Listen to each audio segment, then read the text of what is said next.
আল্লাহ তাআলা বলছে, দুনিয়াবাসী, আমার সবচেয়ে কলিজার টুকরা বন্ধু, আমার সবচেয়ে প্রিয় রসুল, আখিরি নবী, আমার বন্ধু, আমার হাবিব রসুল আকরাম সাল্লাল্লাহু আলাইহি ওয়াসাল্লাম, তাকে দিলাম তোমার জন্য।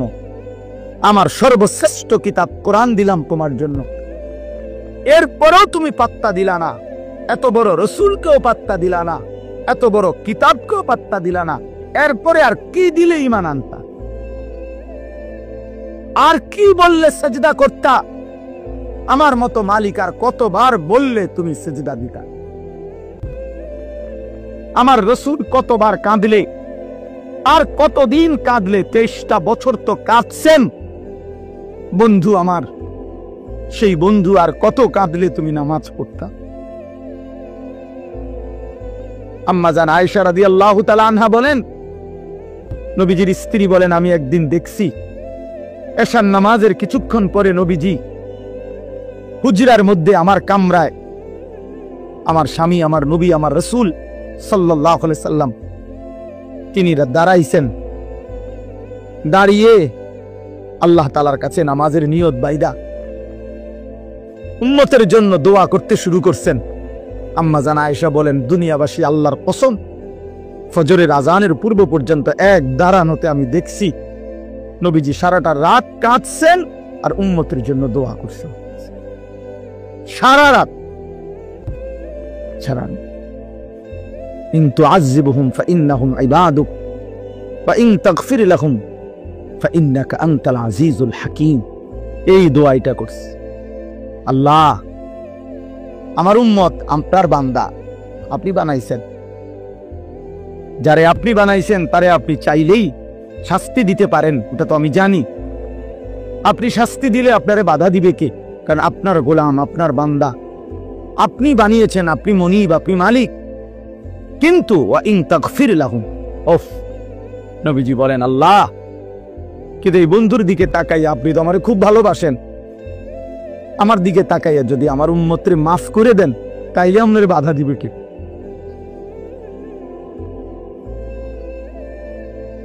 আপনি মাফ করে দিলে আপনারা তো কেউ কিছু বলতে পারবে না, এই ক্ষমতা তো কারো নাই। আপনি তো চাইলে মাফই করে দিতে পারেন, তো দেন না মাফ করে। এইভাবে কাঁদছেন নিয়ে আসা, এইভাবে কাঁদছেন। রাতেও মনে পড়ে না, দিনেও মনে পড়ে না, বছরের পর বছর, দিনের পর দিন, কোনদিন আল্লাহর কথা মনে পড়ে না, রাসূলুল্লাহ সাল্লাল্লাহু আলাইহি সাল্লামের সুন্নাতের অনুসরণ করা মনে করে না। কেমনে পার হইবেন বাপ? হ্যাঁ, এত বছর দাড়ি কাইটা আখিরাতে পার হবেন কেমনে? 30 বছর সুদ খাইয়া আখিরাতে পার হবেন কেমনে? হ্যাঁ, কোনদিন ফজরের নামাজ পড়েন না, আখিরাতে পার হইবেন কেমনে? আপনার বিবি কোনদিনও পর্দা করে না, এই বোন পার হবে কেমনে? 30 বছর ধরে প্রতিদিন আপনার ঘরে রঙিন টেলিভিশন চলে, আপনার বিবি বাচ্চারা নাচ গান, নর্তকীর ছবি, নাটক, সিনেমা দেখে, মুক্তি পাইবেন কেমনে বাবা? বলেন, সবাই বলে, ফিকির করে, ভেবে দেখেন। কি বুঝাই দিবেন আল্লাহকে? কি বুঝাই দিবেন রাসূলুল্লাহ সাল্লাল্লাহু আলাইহি সাল্লাম? নবীজি কিছুই জিজ্ঞেস করবে না? কি মনে করেন আপনারা এমনি সবাই সুপারিশ করবে মানে কি? কিছুই জিজ্ঞাইতো না, কোনো কাগজপত্র কিছুই দেখবে না নাকি? কথা বলেন না তো। তাইলে রাসূলুল্লাহ সাল্লাল্লাহু আলাইহি সাল্লাম সুপারিশ করবে মানে কি?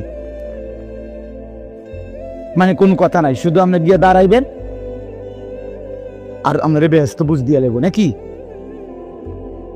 তো তাইলে হিসাব করলো কেন?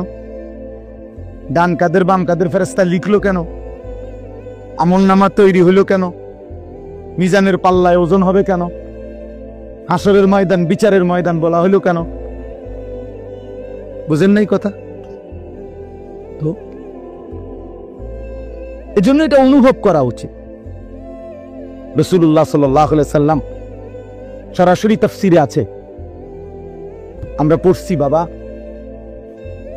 আল্লাহ তাআলা যেদিন নবীকে বলছেন বন্ধু, আপনার সামনে আমি আপনার উম্মতের আমলনামা খুলব।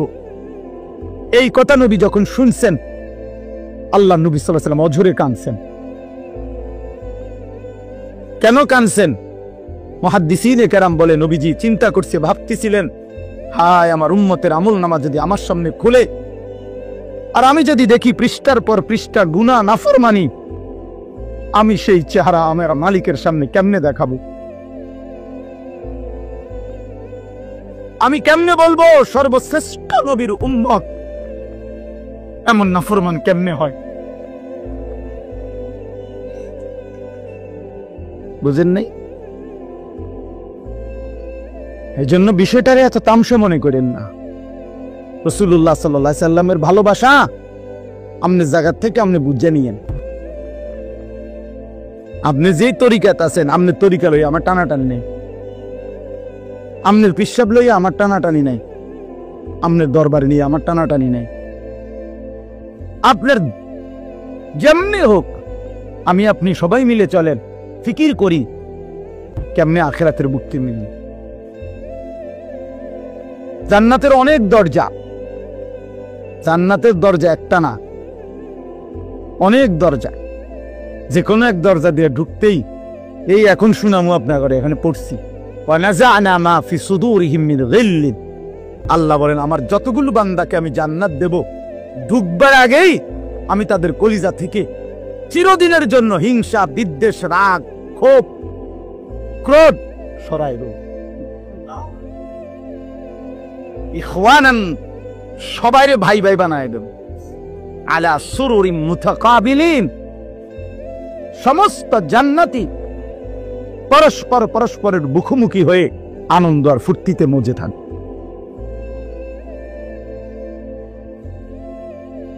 এই জন্য দোস্ত আমার, বন্ধু আমার, বাপ আমার, ফিকির চাই, ফিকির চাই। এ কথা দিল দিয়ে বুঝতে হবে। হাসলেও মরে যাবেন, কাঁদলেও মরে যাবেন। শরীর সুস্থ থাকলেও একদিন মৃত্যু হবে, রোগ সুখে পড়লেও মৃত্যু হবে। রাজপ্রাসাদ আর অট্টালিকাতে যে রাত কাটায় সেও মরে যাবে, কুড়ে ঘরে আর ফকির সেও একদিন কবরে চলে যাবে। নাকি বলে? বলেন, সবাই বলেন, আমরা সবাই যেতে হবে কিনা বলেন? অতএব যেটা নিশ্চিত মৃত্যু, এটাকে ভুলে যাওয়া ঠিক না। আখিরাত নিশ্চিত। কুরআনুল কারীমের মধ্যে আল্লাহ বলছে, ওয়াবিল আখিরাতি হুম ইউকিনুন। মুমিন তাকে বলে, মুত্তাকি তাকে বলে, জান্নাতি বান্দা তাকে বলে, মুসলমান তাকে বলে। আল্লাহ তাআলা বলে যে আখিরাতকে ইয়াকিনের সাথে বিশ্বাস করে। ভাষা ভাষা না, ধারণা না, আখিরাত তার ইয়াকিন। আগুনে লাগলে পুড়ে যায়, এটা আমাদের ধারণা না, ইয়াকিন। কথা বুঝেন নাই আমার? আগুনে পুড়ে যায়, আমরা সবাই ইয়াকিন বিশ্বাস করি। এটা পানিতে ডুবে যায়, এটা আমাদের ইয়াকিন, এটা ধারণা না। মানুষ তো কয় আগুনে বলে ফুরে যায়, মনে ফুরেও হইতেও পারে, এমনি মানুষে কয় এটা। তো আল্লাহ তাআলা বলেন, বান্দা আখিরাতের ব্যাপারটা তুমি এই মনে করো না যে আরে হুজুররা তো কয়, বারবার কয়, মনে হইতেও পারে, হইতেও পারে, হ্যাঁ এটারই আখিরাত না। সাহাবায়ে কেরাম রাসূলুল্লাহ সাল্লাল্লাহু আলাইহি ওয়াসাল্লামের সোহবতে, সান্নিধ্যে, কিতাবের মধ্যে আমরা পড়ছি সাহাবীদের হালাত ছিল এমন যেন তারা আখিরাতকে 24 ঘন্টা চোখের সামনে দেখতেন। ওয়াবিল আখিরাতি হুম ইউকিনুন, আখিরাতের ব্যাপারে ইয়াকিন, একেবারে মজবুত ইয়াকিন। আল্লাহ তাআলা এটা চাইছেন, আখিরাত যেন বান্দা এক সেকেন্ডের জন্য ভুলে না যায়, মৃত্যুকে যেন ভুলে না যায়। মৃত্যু মানে শেষ না, মৃত্যু মানে সমাপ্তি না। দুনিয়ার ভদ্রলোকরা, দুনিয়ার জেনারেল লাইনের অনেক শিক্ষিত মানুষ, ওরা এগুলাকে বলে যে তিনি 60 বছর 70 বছর বিভিন্ন সেবামূলক মানব কল্যাণে বিভিন্নমুখী অবদান রেখে 70 বছরে তিনি তার জীবনের সমাপ্তি টানলেন। সমাপ্তি মানে কি? শেষ। অর্থাৎ 70 বছর পরে তিনি শেষ, আর কিছু নাই ওনার জীবন। না না, এটা মিথ্যা কথা। জীবনের সমাপ্তি হয় না। মৃত্যু মানে সমাপ্তি নয়, মৃত্যু মানে এন্ড নয়। মৃত্যু মানে সমাপ্তি না, মৃত্যু মানে স্থানান্তর, মৃত্যু মানে ইন্তেকাল। মানুষ কেবল স্থানান্তর হয়, মানুষ কোনোদিন শেষ হয় না, হবে না, কোনোদিনও না, কোনোদিনও না। মানুষের কোনো শেষ নাই, মানুষের কোনো শেষ নাই, মানুষ কেবল স্থানান্তর হয়। হ্যাঁ, মাটি থেকে মানুষ বীর্যের ফোঁটা হয়, আল্লাহর কুদরতে বীর্যের ফোঁটা থেকে মায়ের জরায়ুতে যায়, মায়ের জরায়ু থেকে 9 মাসে ধীরে ধীরে পরিবর্তন হতে হতে একদিন মায়ের পেট থেকে মানব সন্তান হয়ে বের হয়, আবার পরিবর্তন হয়, আবার পরিবর্তন হইয়া কিশোর, যুবক, বৃদ্ধ অথবা তার আগেই কবরে চলে যায়। কবর থেকে আবার হাসরের মাঠে, হাসরের মাঠ থেকে আবার আমলনামা নিবে, আল্লাহর মুখোমুখি যাবে, মিজানের পাল্লার সামনে ওজনের জন্য যাবে, ফুলসিরাত পার হবে, জান্নাত কিংবা জাহান্নামে যাবে। তো জান্নাতে গেলেও, এই ভাই এই কথাটা বুঝলেই বুঝবেন, জান্নাতে গেলেও চিরস্থায়ী, জাহান্নামে গেলেও চিরস্থায়ী।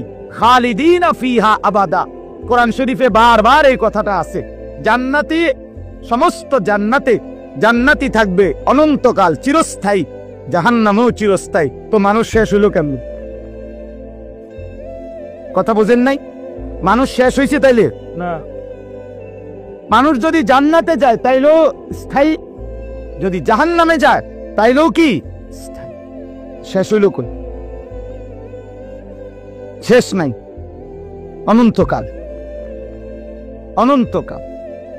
এজন্য আখিরাত ভুলতে নাই। যে আখিরাত ভুলে যায়, মৃত্যুকে ভুলে যায়, আল্লাহর কসম এটা বোঝা উচিত, আমিও আপনিও, বাবারাও, নওজোয়ানরাও, পর্দার আড়ালের মা বোনরাও। আখিরাত ভুলে গেলে মুসলমান থাকে না। পরকাল যার জেহেন থেকে সরে গেছে, যার ধ্যানে, চিন্তায়, চেতনায়, চলাফেরায়, উঠা বসায়, লেনদেনে আখিরাত, আখিরাতের বলতে কিছুই তার মনে নাই, তারে মুসলমান বলে না।